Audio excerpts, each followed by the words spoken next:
Good morning dear students.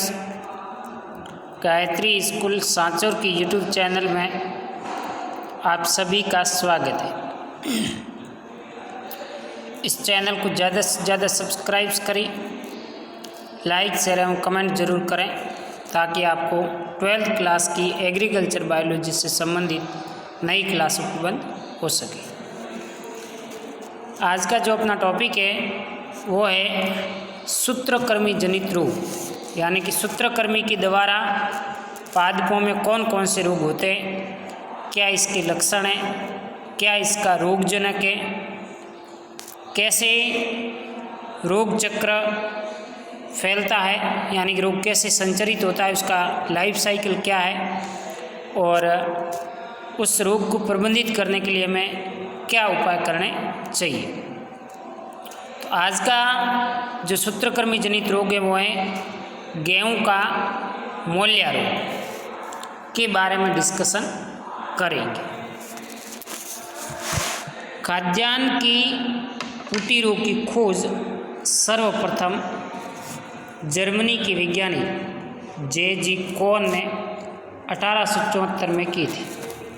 Bharat में सर्वप्रथम वर्ष 1958 में वासुदेवा ने राजस्थान के सीकर जिले में इस रोग को देखा। राजस्थान की जयपुर, अलवर, अजमेर, पाली, चित्तौड़गढ़, उदयपुर, टोंक, झुंझुनू, भीलवाड़ा एवं सवाई माधोपुर जिलों में भी इस रोग की उपस्थिति पाई जाती है।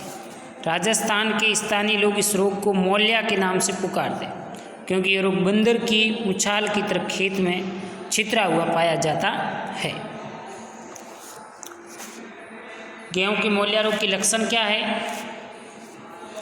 खेत में पौधे जब 1-2 माह के होते हैं तब इस रोग के लक्षण है वो प्रकट होते हैं। खेत में पौधे भिन्न भिन्न समूह में छोटे और बड़े दिखाई देते हैं। पौधे बौने और पीले दिखाई देते हैं। पौधे 1 से 2 फीट से अधिक ऊंचे नहीं होते। पौधों में कल्ले कम निकलते हैं और पौधों का तना पतला एवं कमजोर पाया जाता है। रोगग्रस्त पौधे की जड़ें पतली, क्षीण एवं गुच्छेदार पाई जाती है। प्रारंभिक अवस्था में जड़ों को स्वस्थ जल से धोकर देखने पर गोलाकार या पुट्टीकार श्वेत रंग की चमकीली मादा सूत्रकृमि दिखाई देती है, जो परिपक्व होने पर भूरे रंग की हो जाती है। जड़ों का वह स्थान जहाँ पर पुट्टी जुड़ी रहती है हल्के फूले हुए रहते हैं। पौधों की जड़ पर 15 से 20 तक पुट्टियाँ मिल सकती हैं। ऐसे पौधों को मृदा से हाथ द्वारा खींचकर आसानी से निकाला जा सकता है। संक्रमित पौधों में पुष्पन सामान्य पौधों की अपेक्षा समय से पहले होता है, परंतु बालियों में कुछ दाने बन सकते हैं, परंतु रोग की गंभीर संक्रमण अवस्था में बालियों में दाने नहीं बनते। गेहूं का मोलिया रोग का रोगजनक हेटेरोडेरा एविनी या हेटेरोडेरा मेजर है। इसको आपको याद रखना है। ये प्रैक्टिकल एग्ज़ाम से संबंधित प्रश्न है।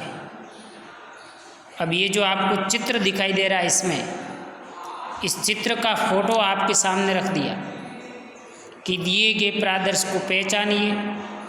ठीक है, पहचान के लक्षण लिखिए और लक्षण के आधार पर इसके रोगजनक की पहचान कीजिए। 3 नंबर का सवाल आता है। तो चित्र के हिसाब से देख के आपको ये जो मैंने रोग के लक्षण बताए यही लक्षण लिखने हैं और उसके बाद आपको लिखना है इसका रोगजनक, और रोगजनक के बाद इसके प्रबंधन का कोई एक उपाय लिखने के आपके 3 नंबर है। तो 3 नंबर का प्रश्न आता है प्रैक्टिकल में। 1 नंबर के लक्षण, 1 नंबर के रोगजनक और 1 नंबर आप उसका प्रबंधन किस प्रकार से करते हैं।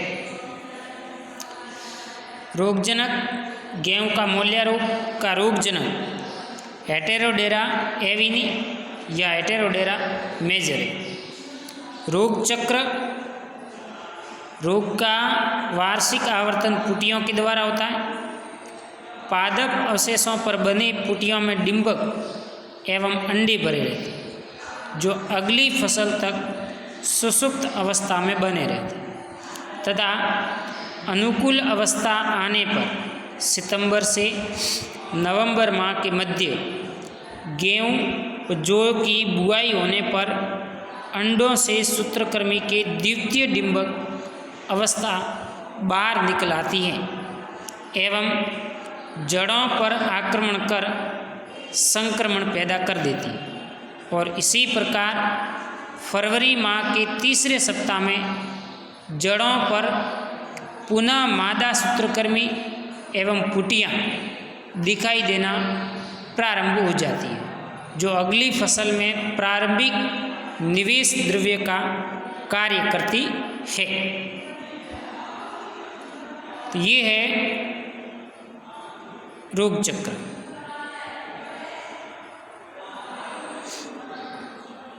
यानी कि जो फसल के अवशेष है, अवशेष में डिंबक है, इसके अंडे और लार्वा भरे रहते हैं और वो अगली फसल तक है वो इसमें सुसुप्त अवस्था में पड़े रहते हैं, शांत अवस्था में पड़े रहते हैं। जैसे ही अनुकूलन अवस्था आती है सितंबर से नवंबर माह के मध्य की, ठीक है, उस दौरान ये गेहूँ जौ की बुआई होने पर अंडे से सूत्रकृमि के द्वितीय डिंबक बाहर निकल आते हैं और जड़ों पर आक्रमण करके संक्रमण फैलाने का काम करते हैं। फरवरी के तीसरे सप्ताह तक जड़ों पर पुनः मादा सूत्रकृमि एवं डिंबक पुटियाँ दिखाई देनी हो जाती है और अगली फसल में प्रारंभिक निवेश द्रव्य के रूप में काम करके वापस सुसुप्तावस्था में चली जाती है। इस प्रकार से इसका जीवन चक्र है वो पूरी फसल में चलता रहता है।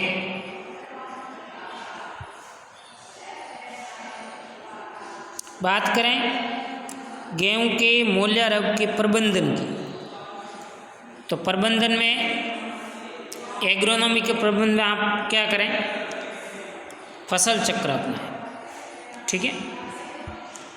अप्रपोषी फसलें जैसे सरसों, धनिया, चना, जीरा, प्याज, मेथी, गाजर आदि को गेहूं के साथ फसल चक्र में अपनाकर सूत्रकृमि की संख्या एवं रोग के प्रभाव को कम किया जाता है। दूसरा, ग्रीष्मकालीन जुताई करें गहरी। सूत्रकृमि मृदा में उपस्थित पुटियों में जीवित बना रहता है एवं शुष्कन के प्रति संवेदी होता है। ग्रीष्मकाल में खेत की 1-2 गहरी जुताई करके छोड़ देने पर ग्रीष्म ऋतु के उच्च तापमान लगभग 45 से 50 डिग्री सेंटीग्रेड के प्रभाव से सूत्रकृमि को नियंत्रित किया जा सकता है। अंगेती बुआई, जल्दी बुआई करें।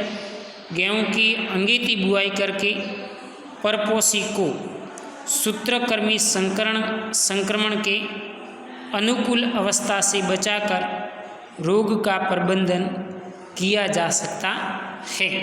तो इस प्रकार से आप रोग को प्रबंधित कर सकते हैं। जैविक प्रबंधन, रोग प्रतिरोधी किस्में Rajkiran C164 HD, RJMR first HD 2257, 2265 WH जैसी उन्नतशील किस्मों का प्रयोग करें। राजस्थान 1409 किस्मों पर सूत्रकृमि का प्रभाव नहीं पड़ता है और रोग प्रबंधन हेतु इन किस्मों का प्रयोग किया जा सकता है।